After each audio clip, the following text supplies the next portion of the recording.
San Francisco Mayor London Breed is touting the city's so-called HEART program, which serves as an alternative non-emergency response to homeless calls, a success. Our Lauren Toms joins us now in studio. And Lauren, you got a chance to tag along with this team, right? Yeah, guys, today I joined this team under the umbrella of public service contractor Urban Alchemy. Their goal is to ease some of the pressure on SFPD, which remains understaffed, and they're responding to low-level 911 and 311 calls with just a little bit of heart.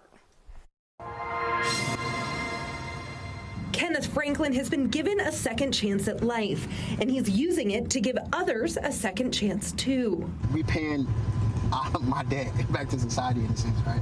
So I never look at it as me like giving someone something. It's more of me like giving them what I owe them.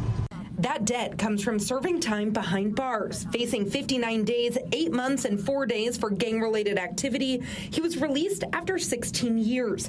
Today, he's using that experience to offer a helping hand to people experiencing homelessness in San Francisco. I was the person destroying our community, right?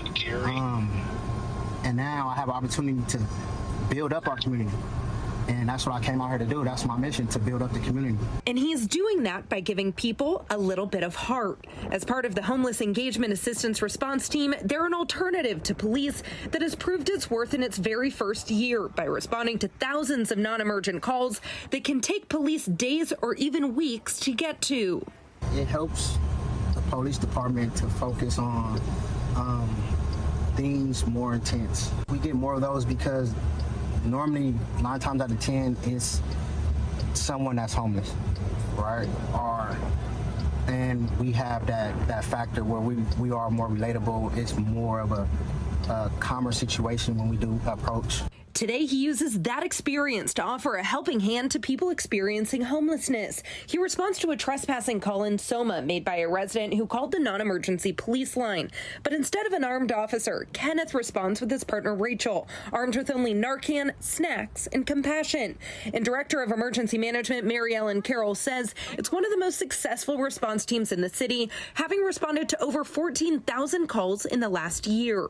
They filled a gap that we didn't have before of people to be able to answer these particular level, what we would consider, low priority calls.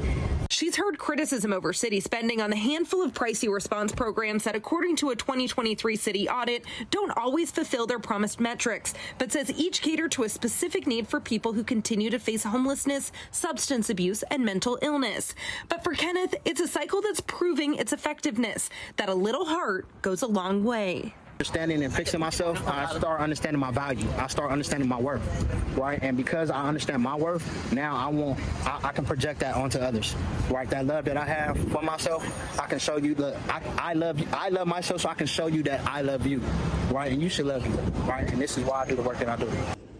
Now I have some numbers for you. In the year that this program has been around, they've responded to 80% of 911 or 311 calls related to unhoused people and blocked sidewalks. Of course, that's just a fraction of the several 100,000 911 calls the city got in 2023. But in that time, this team has placed 144 people in shelter, and the goal is to continue and even grow this program in the years ahead.